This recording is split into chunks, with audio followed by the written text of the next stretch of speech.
warahmatullahi wabarakatuh. Salam Om Swastiastu. Yang terhormat Bapak PJ Gubernur DKI Bapak Heru Budi Hartono dengan Kepala BPBD DKI, Kepala Pusat Data Komunikasi dan Asisten. Hari ini rekan-rekan media sekalian, hari ini BNPB mendapat kehormatan karena Bapak PJ Gubernur yang sama-sama kita cintai dan kita banggakan, Bapak Heru Budi Hartono berkenan untuk hadir berkunjung ke BNPB. Tadi kami sudah berbicara cukup intens. Tentu saja rekan-rekan media juga paham bahwa DKI merupakan salah satu provinsi yang potensi resiko bencananya juga cukup tinggi. Kita ketahui bersama di DKI ini dengan curah hujan yang cukup tinggi, ini juga potensi bencana banjir tahunan juga ini harus kita sikapi dan kita antisipasi. Kemudian walaupun tidak ada gunung berapi juga kalau berdasarkan pengalaman sejarah juga ada beberapa potensi terkait gempa. Nah, ini juga perlu disikapi oleh kita BNPB Pusat dengan BPBD dan Bapak PJ Gubernur DKI untuk menentukan langkah-langkah yang harus kita laksanakan khususnya pada fase pencegahan. Nah, ini di akhir tahun 2022 merupakan persiapan curah hujan di awal Januari Februari ini cukup tinggi. Tentu saja kita juga tidak menginginkan apabila nanti terjadi banjir begitu atau curah hujan tinggi, khususnya pemerintah Provinsi DKI ini sudah bisa menanganinya dengan cepat bekerja sama dengan BNPB. Mungkin itu sebagai pengantar. Jadi kunjungan Bapak PJ Gubernur ke BNPB adalah dalam kaitan kerjasama khususnya dalam penanganan atau penanggulangan bencana. Itu, terima kasih. Mungkin setelah ini Bapak PJ akan menyampaikan beberapa hal. Terima kasih. Assalamualaikum warahmatullahi wabarakatuh. Yang rekan-rekan media yang kami hormati, yang terhormat Kepala BNPB, Letnan Jenderal Suhartono, terima kasih beserta staf. Tadi kami sudah diskusi, jadi ada beberapa hal yang kami akan sikapi. Yang pertama adalah menjelang Januari dan Februari, kami nanti bersama BNPB melakukan DMC dan berikutnya memetakan kembali rawanan bencana. Tadi Kepala BNPB menyampaikan adanya pencegahan, maka beliau menyarankan belajar dari kota-kota lain di mana banyak bencana dan menimbulkan kerugian yang cukup besar. Maka tadi beliau menyarankan untuk misalnya perencanaan sekolah, rumah sakit, dan infrastruktur atau bangunan milik pemerintah daerah itu harus konsepnya misalnya di atas 7 skala Richter ya, didesain seperti itu ya, sehingga pencegahannya dapat direncanakan. Berikutnya adalah terkait dengan tadi bencana, salah satunya banjir. Nanti kami akan bersama Kepala BNPB dengan 2-3 titik lokasi yang kami langsung di bulan Januari. Nah, yang berikutnya adalah bekerja sama dengan BNPB, bekerja sama dengan BMKG untuk bisa memetakan titik-titik berikutnya. Kira-kira kami diskusi seperti itu. Terima kasih. Ada pertanyaan mungkin 1-2, silakan. Terima kasih, mungkin dari saya dulu ya. Jadi mengantisipasi cuaca ekstrim, khususnya curah hujan yang cukup deras begitu, untuk Jawa Barat di daerah aliran Sungai Sukanegara ada 3 kabupaten, Subang, Indramayu, Sumedang. Itu kami juga berkoordinasi dengan BMKG, Bapak Menteri Perhubungan, BRIN. Di sana ada potensi hujan deras dan bisa banjir menggenang dan mengganggu mudik tahun baru. Nah, itu kita laksanakan TMC. Teknologi modifikasi cuaca sudah dilaksanakan terus-menerus. Mudah-mudahan nanti pada saat menjelang tahun baru, di mana ada arus mudik begitu, itu bisa aman. Nah, yang kedua untuk di DKI kami tadi sudah bicara, ya, terkait dengan potensi hujan ini, kami sudah bicara dan dalam waktu dekat BNPB bekerja sama dengan pemerintah Provinsi DKI, nanti pelaksananya BRIN dengan TNI AU, penganggarannya dari BNPB, juga kita akan melaksanakan TMC, mudah-mudahan apa yang disampaikan Mbak tadi, ketika ada hujan lebat seperti itu tidak mengganggu dalam proses pergantian tahun. Seperti itu. Terima kasih. Yang WFI Pak Aspem siang ini atau besok kan kami ada rapim, dan tentunya itu menjadi catatan. Dan tahun depan pembangunan sekolah-sekolah itu ada beberapa sekolah yang akan direvitalisasi, direhab total. Tadi saran dari beliau untuk bisa sudah mengantisipasi bencana ke depan, terutama gempa bumi misalnya 7,5 skala Richter, berarti didesain harus bisa nahan gempa seperti itu, Pak. Kira-kira seperti itu. Dan tadi bicara masalah 2000 konsep 2020 sampai 2022 sampai 2044, 2022 sampai 2044, ya, 2022 sampai 2044. Nah, diturunkan lagi menjadi per 5 tahun. Tadi saya minta Pak Aspem, Pak Isnawaji, nanti Bapeda mendesainnya itu seperti apa, tentunya dari arahan dari pemerintah pusat.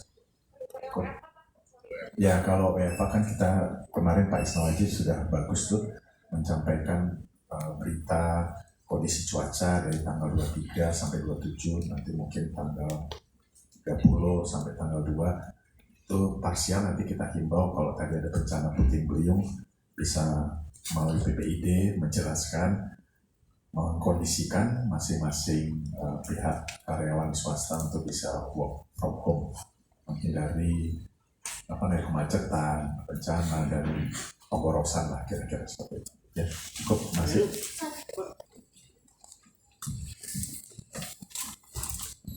Mohon izin Pak Gub, Kepala BNPB, izin Pak Gubernur, Pak. Jadi yang pertama adalah berkaitan dengan pembahasan teknologi modifikasi cuaca. Jadi kami Pemprov DKI Jakarta kerjasama dengan BNPB, BRIN, TNI AU, kita akan membahas kemungkinan modifikasi cuaca apabila terjadi cuaca ekstrim di Jakarta. Yang pertama. Yang kedua adalah berkaitan dengan belajar dari kejadian gempa di Cianjur. Tentunya tadi disampaikan oleh Bapak Gubernur bahwa bangunan-bangunan harus kembali kita pantau, kembali kita cek keberadaan gedung-gedung bertingkat maupun gedung-gedung yang lainnya yang mungkin harus kita pantau kekuatan gedungnya. Salah satu tadi Pak Guru sampaikan berkaitan dengan pembangunan sekolah-sekolah baru misalnya di Jakarta yang juga harus dimasukkan unsur ketahanan gempa. Tentunya bekerjasama dengan PTSP dan lain-lain. Yang ketiga berkaitan dengan sinergi penanganan kebencanaan di Jakarta antara BNPB dengan BPBD. Yang keempat adalah berkaitan dengan program-program kerjasama selanjutnya yang nantinya bisa kita kerjasamakan untuk bisa dilaksanakan di Pemprov DKI Jakarta. Intinya kita ke depan ingin Jakarta punya ketangguhan dalam menghadapi bencana. Kira-kira demikian. Tanggul kemarin saya sudah sampaikan ada 22,5 km, yang 11 adalah kewenangannya Pemda itu baru 0,5 km, plus tahun 2022 ini kan nambah 1,59 km. Berikutnya PUPR sudah berjalan, nah itu PUPR sampai 2024, DKI sampai dengan 2027. Memang tidak semua, belum lokasi-lokasi itu dibangun tanggul, sedang berjalan sampai 2027, sehingga tentunya tadi seperti kebocoran, bukan kebocoran tapi memang ada posisi-posisi yang rawan memang belum ditanggul, kira-kira seperti itu. Ya. Satu lagi. Pak Di satu orang 2 pertanyaan. Ya nggak apa-apa Bu ya. Mungkin yang pandemi Pak Kepala BNPB kami persilakan. Baik, ini kan untuk pandemi yang menjadi endemi ini belum diputuskan ya.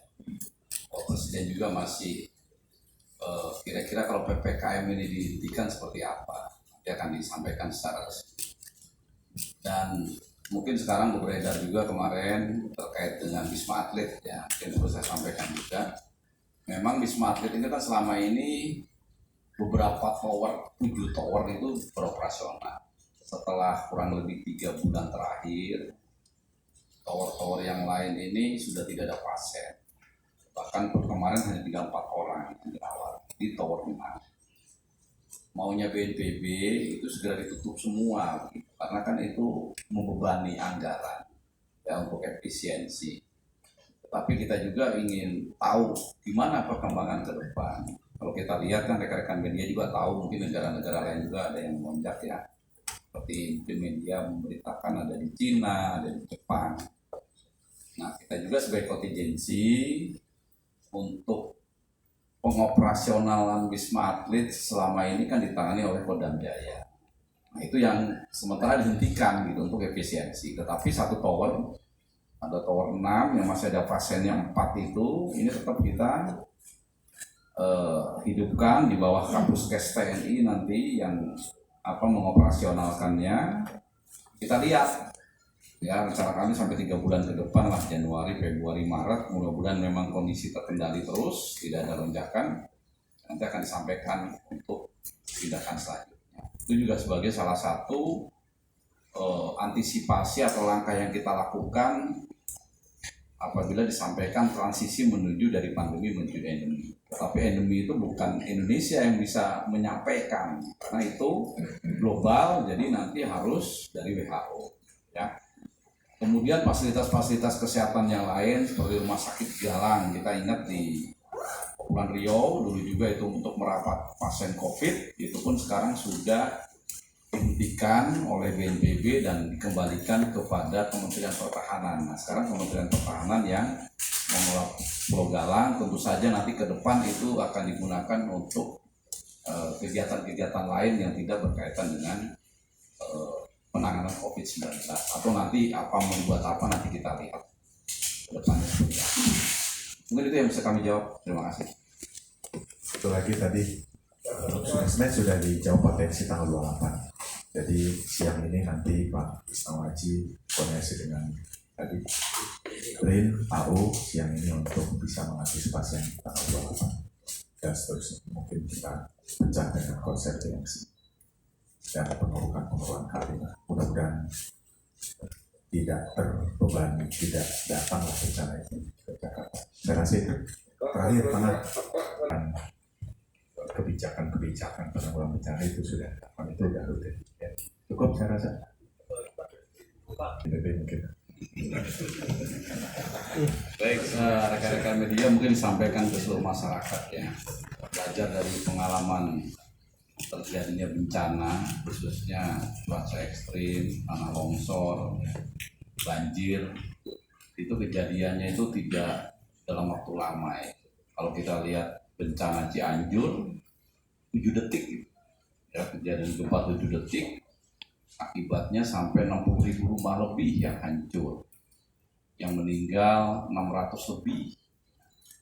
Nah, itu menunjukkan bahwa memang kita tinggal di daerah rawan bencana, dan bencana itu bisa datang setiap saat dalam waktu yang singkat, tetapi akibatnya sungguh sangat memprihatinkan. Makanya kepada masyarakat betul-betul dalam bergerak dari satu titik ke titik lain atau berdiam di suatu tempat harus mempunyai sen atau terhadap bencana gitu. Dilihat kalau memang sudah hujan rapat gitu 1 jam berturut-turut, kita lihat di depan itu sudah nggak kelihatan, jarak beberapa meter sudah nggak kelihatan orang, itu sudah hati-hati. Kalau berada di tempat yang rendah, segera cari tempat yang aman. Kalau berteduh misalnya di kafe, di rumah makan yang kebetulan di belakangnya tebing, harus segera pindah itu, karena pengalaman selama ini Itu yang terjadi. Kita lihat yang di Cianjur, yang rumah sewarung sate Sinta itu hanya hitungan detik beberapa puluh orang yang kena.